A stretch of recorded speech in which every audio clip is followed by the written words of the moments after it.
Me alegra mucho que podamos encontrarnos en una nueva semana de estudio, ya la penúltima semana de nuestro folleto sobre Filipenses y Colosenses. Y acercándonos hacia el final de la carta a los Colosenses, volvemos a notar un patrón que tiene el apóstol Pablo. Enseña mucha teología en sus cartas, pero hacia el final de las mismas trata de que todo esto se vuelva práctico, porque esa es la buena teología. No solamente un razonamiento etéreo, espacial, ¿no? Sino algo que podemos vivir concretamente. La teología debe afectar nuestra vida. La verdadera teología nos guía de tal manera que podemos saber cómo espera Dios que nosotros vivamos. Hoy vamos a ver cómo se aplican algunos principios que hemos estado estudiando a nuestras relaciones más cercanas. Desde el matrimonio, los hijos, las relaciones laborales, la iglesia. ¿Por qué? Porque ahí es donde se prueba si realmente estamos vestidos del nuevo hombre, como estudiamos la semana pasada. Pues las características que ya el apóstol Pablo nos ha dicho que son la vestimenta del nuevo hombre solo se pueden probar cuando estamos en relación con otras personas. Así que vamos a orar para comenzar nuestro estudio de hoy, porque hoy vamos a hablar específicamente sobre cónyuges. Pidamos la dirección de nuestro Dios. Querido Padre, gracias te damos porque para siempre es tu misericordia. Gracias porque tu palabra es una guía para nosotros y suplicamos que por favor nos permitas aprender estas lecciones para vivir conforme a tu voluntad. Lo pedimos en el nombre de Jesús. Amén. Cuando Dios creó a la humanidad, a Adán y Eva, nuestros primeros padres, los creó justamente con la idea de que fueran uno. Y esa unidad iba a reflejar tanto la unidad en la deidad como el propósito de Dios para la humanidad que recién había creado. Pero noten que cuando el pecado entró, lo primero que sucedió fue que la unidad del matrimonio se resquebrajó. Solo hay que ver la reacción de Adán y Eva allá al principio, cuando Dios le pregunta a Adán por qué había comido del árbol. La respuesta de Adán no es hacerse responsable, sino acusar a su esposa y decir, la mujer que me diste, acusando a Dios también en el ínterin, ¿no? Ahora, miren lo interesante de esto. La nueva creación que Dios hace también va a tener su efecto en el matrimonio. Y ahora Pablo, que está hablándonos en Colosenses sobre cómo vive el nuevo hombre, es decir, la nueva humanidad. Decimos hombre en el sentido genérico, ¿verdad? Pero la nueva humanidad, ¿cómo se vive la nueva humanidad? Ahora nos va a dar algunos consejos. Consejos que tristemente a lo largo de la historia han sido malentendidos, manipulados, tergiversados, pero que con lo que ya hemos estudiado antes en esta carta, creo que ahora los podemos comprender mucho mejor. Y estos textos son los versículos 18 y 19 de Colosenses capítulo 3, que son para nuestra reflexión de este día en nuestro folleto de estudio. Porque aquí vamos a notar qué es lo que enseña Pablo sobre el matrimonio. Y dice así: casadas, estén sujetas a vuestros maridos como conviene en el Señor. Maridos, amad a vuestras mujeres y no seáis ásperos con ellas. ¿Notan lo que Pablo está diciendo? Y la pregunta aquí es cómo se relaciona esto con lo que venía diciendo anteriormente y por qué aquí introduce el tema de las relaciones humanas, comenzando con el matrimonio. Bueno, recordemos un poquito lo que Pablo ha dicho sobre el nuevo hombre, o sea, la nueva humanidad. Recuerden el verso 12. Vestíos pues como escogidos de Dios, santos y amados, de entrañable misericordia, de bondad, de humildad, de mansedumbre, de paciencia, y luego continúan los demás versos, pero notan estas cualidades de carácter que Pablo está poniendo en alto porque son la vestimenta de la nueva humanidad, de una humanidad creada o recreada a la imagen de nuestro Señor Jesucristo, se ve en cómo tratamos a los demás. Yo podría, y lo voy a decir de esta manera para que quede claro el punto como una ilustración, yo podría decir que tengo todas estas cualidades viviendo como ermitaño en una montaña, en una cabaña solitario, y decir, el Señor me ha transformado tanto que soy capaz de expresar entrañable misericordia, bondad, humildad, mansedumbre y paciencia. Pero, ¿quién podría certificar eso? Alguno podría decir, Dios y tú, entonces ahí está la relación, sí, pero la forma en que en realidad se puede ver que la obra del Espíritu Santo está haciéndose en mi vida es cómo trato a los demás. Y si no me relaciono con los demás, lo más seguro es que no he desarrollado todas esas cualidades. Juan lo dice de otra manera, el apóstol Juan. Él dice, si yo digo que amo a Dios, pero aborrezco a mi hermano, entonces soy un mentiroso. ¿Y cómo voy a saber que realmente estoy amando a mi hermano? Bueno, porque me voy a probar en las relaciones humanas. Las relaciones humanas son difíciles. Cualquiera que tiene que trabajar con otra persona sabe que las relaciones humanas son difíciles. Y las relaciones más difíciles son aquellas en las que tenemos familiaridad. Por eso en la familia, la gente sabe realmente cómo somos. Ahí se ve la verdad de quiénes somos. Yo puedo ir a la iglesia, predicar, enseñar, participar en todos los ministerios, y la gente ahí puede hasta asombrarse de todos los talentos que podamos tener. Pero la realidad siempre estará en casa. En casa, ¿saben?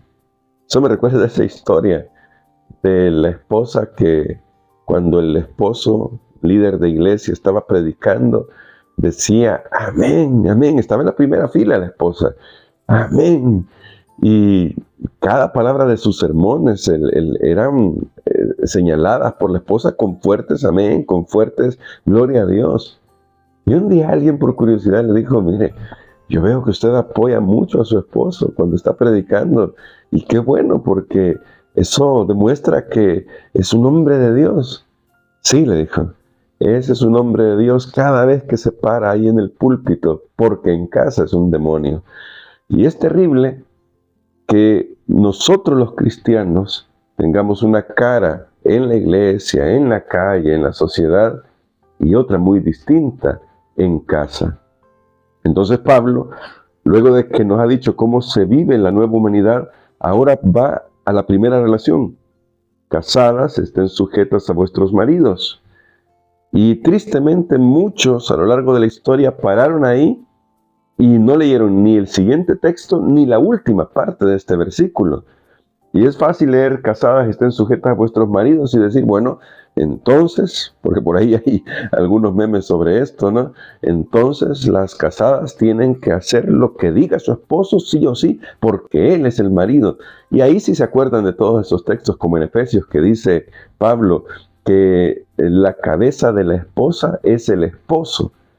Sí, pero tanto en Efesios capítulo 5 como aquí en Colosenses capítulo 3, la clave para entender este pasaje, aparte del contexto que acabamos de ver, la clave es como conviene en el Señor.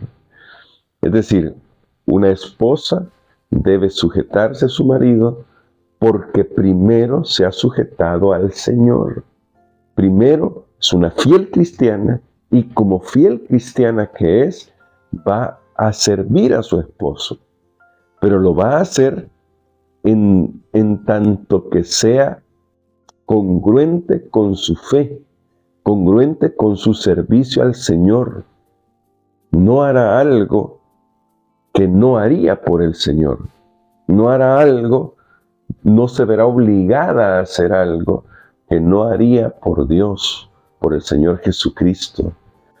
Y esto es importante destacarlo porque aquí Pablo no está dando licencia al esposo para enseñorearse sobre su esposa como si fuera el emperador, como si fuera el dueño de casa, el rey, que a veces decimos, ¿no? El rey y la reina, está bien, podemos usar esos adjetivos si ustedes gustan, o esos pronombres si ustedes gustan, pero la familia cristiana no era como la familia romana, no era una familia en el sentido de que hay un capataz que todos tienen que obedecer, porque él es la ley última. Claro que hay una jerarquía, y quiero que veamos el equilibrio en esto. Claro que hay una jerarquía, y me gusta, eso lo dice una autora, no es cristiana, pero creo que tiene conceptos muy interesantes. Bueno, no es cristiana adventista, no sé si será cristiana en general, pero ella dice que la familia no es una democracia, y creo que tiene razón. Hay una jerarquía, papá y mamá están ahí para ser la autoridad, no es una democracia. Así que también entre esposo y esposa hay cierta jerarquía. No estoy diciendo con eso que es una jerarquía de poder. No, pero hay alguien que representa a la familia. En la Biblia este es el esposo, porque sobre él recae una responsabilidad, que es lo que el siguiente texto dice. Pero ya voy a llegar al siguiente texto. Así que de lo que estamos hablando aquí es de la capacidad que tiene la esposa para poder soportar a su esposo, soportar en el sentido de acuerparlo, ayudarlo, levantarlo, porque su esposo va a hacer algo. Y eso es lo que dice el verso 19, para que no quede duda de que aquí no estamos tratando de hacer una apología del machismo, porque no se trata de eso. La Biblia no habla sobre el machismo ni el feminismo, ni hace apologías de nada de estos temas. Y dice así: maridos, amad a vuestras mujeres y no seáis ásperos con ellas. En Efesios, Pablo, tomando el mismo concepto, dice: amen a sus esposas como Cristo amó a la iglesia. Así que una esposa que se sujeta a su marido lo hace porque su esposo la ama como Cristo ama a la iglesia. Es decir, su esposo está dispuesto a sacrificarse por ella. Su esposo está dispuesto a tomar decisiones en función del bienestar de ella. Y yo estoy seguro aquí, por las damas que escuchan o que ven esta transmisión, que si sus esposos se sacrifican por ustedes, toman decisiones basadas en su bienestar, ustedes con gusto van a seguir las instrucciones que sus esposos les den. Y también estoy seguro que un esposo que ve que su esposa es abnegada y que le apoya y que le ama también, va a estar dispuesto a escuchar esos consejos que son tan importantes. El problema de nuestra naturaleza pecaminosa es que nosotros siempre queremos ser los que lleven la voz cantante. Y noten que dije que hay cierta jerarquía, pero también hay un punto en el que cada uno de los dos, cumpliendo el papel que Dios espera que cumplamos como hijos de Dios, va a tomar la batuta, pero en ese momento el otro estará dispuesto a escuchar, a dejarse guiar, porque sabe que es lo mejor. ¿Cómo sabremos que estamos yendo por ese camino? Porque los maridos, los esposos, van a amar como Cristo amó. Y las esposas, que esta es una forma de amor, no lo dice como amor, pero la verdad es que es el amor, se van a sujetar. Porque al final el esposo en realidad también se sujeta. Cuando ama, se sujeta, está dispuesto a velar por los intereses de su esposa. ¿Notan? Este es un perfecto equilibrio el que está buscando el apóstol Pablo, porque Pablo sabía cómo eran las familias romanas.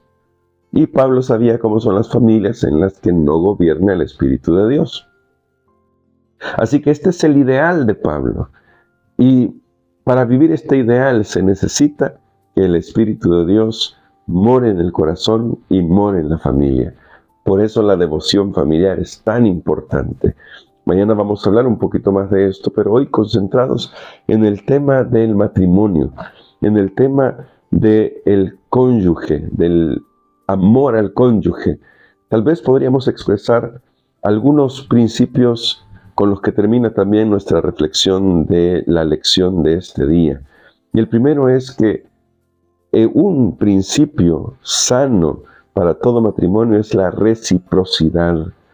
Ambos se consultan mutuamente, ambos reflexionan juntos, toman decisiones juntos. Claro, en algún punto, en algún área, uno toma la batuta porque tal vez conoce mejor un tema. Puede ser laboral, puede ser de construcción, puede ser de crianza de hijos, pero ambos dialogan para lograr el trabajo en equipo que requiere el matrimonio. No buscan su propio beneficio personal, buscan el beneficio del otro, porque lo aman, porque desean lo mejor para el otro. Ahora imagínate dos personas que buscan siempre el beneficio del otro. Esto es un hogar ideal, ¿no? Claro, convivimos con la realidad de que a veces hay alguno que busca su propio beneficio, pero ahí es donde debemos orar porque el Espíritu Santo pueda tomar nuestros corazones y pueda ayudarnos a vivir como Pablo nos está enseñando aquí, porque es un principio del cielo. Hay que evitar la tergiversación de estos textos, ¿verdad?, que hemos estudiado. Cuando Pablo dice, esposas, estad sujetas, no le está dando licencia al esposo para simplemente dar órdenes. No, Pablo está queriendo que el esposo también esté dispuesto a sujetarse a su esposa porque va a tener en vista los intereses de ella. Así que aquí tenemos un gran consejo para el desarrollo del equipo de la familia, de la empresa familiar, porque así le llamamos también, ¿no? La familia es como una empresa. En ese sentido, hay quien toma decisiones, hay quien hace tareas, pero trabajamos como una empresa que también se consolida como una familia, como un equipo. ¿Y por qué esto va a ser importante? Porque al final, cuando hablamos de la iglesia, hablamos de una gran familia. Entonces tenemos que saber cómo nos estamos relacionando con esa gran familia.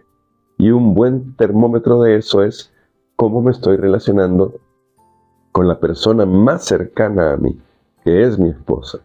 Esto es para el caso de los matrimonios, ¿verdad? Para aquellos que están casados. Tal vez alguien dirá, bueno, esto no aplica a mí porque yo no estoy casado, pero hay un principio que sí aplica, y es el principio de trabajo en equipo en toda área. Es el principio de aprender a pensar de los demás mejor que de nosotros mismos. Eso ya lo hemos estudiado durante todo este trimestre en la carta a los Filipenses, y ahora, con otras palabras, se nos está volviendo a repetir aquí en Colosenses, mientras hablamos sobre cómo vive una persona que ha sido transformada por el Espíritu Santo y que está en ese proceso en el que Dios está obrando en el corazón. Así que, familias, que Dios nos ayude, que Dios nos dé la fuerza, porque ahí Pablo terminaba con no sean ásperos para los esposos, porque los hombres tendemos a ser muy toscos. Yo lo acepto, lo admito. Tendemos a ser muy toscos porque tenemos una naturaleza en la que queremos que las cosas se hagan a nuestra manera. Una buena esposa siempre nos ayuda a bajar el ritmo a eso, a bajarle 2 rayitas a eso. Y yo agradezco, ¿no?, por mi esposa por eso, porque sí, a veces uno tiende a ser áspero, pero que el Señor nos ayude, porque ahí se estará reflejando cómo el Espíritu de Dios está trabajando. Vamos a orar para pedir que la gracia de Dios envuelva nuestros hogares y nos permita vivir con misericordia, paciencia, bondad, soportándonos unos a otros. Claro que sí, vamos a pedir al Espíritu Santo que nos ayude. Querido Padre, gracias te damos porque tú eres bondadoso con nosotros. Nos das principios para el éxito familiar, para la felicidad conyugal. Y pedimos que tu Espíritu Santo nos ayude a reflejar tu carácter en nuestras vidas. Padre Santo, cuida de nuestras esposas, fortalécelas, bendícelas, ayúdalas siempre en todo, que tu Espíritu Santo las cuide. Y a los esposos, ayúdanos a seguir el ejemplo de Jesús, a amar como Cristo amó. Todo te lo pedimos, porque solamente tú puedes obrar eso en nuestros corazones. Bendice los matrimonios de quienes están viendo esta transmisión. Guárdales en el hueco de tu mano y prospérales para tu honra y tu gloria, que sean un pedacito de cielo aquí en la tierra. Lo pedimos en Jesús. Amén.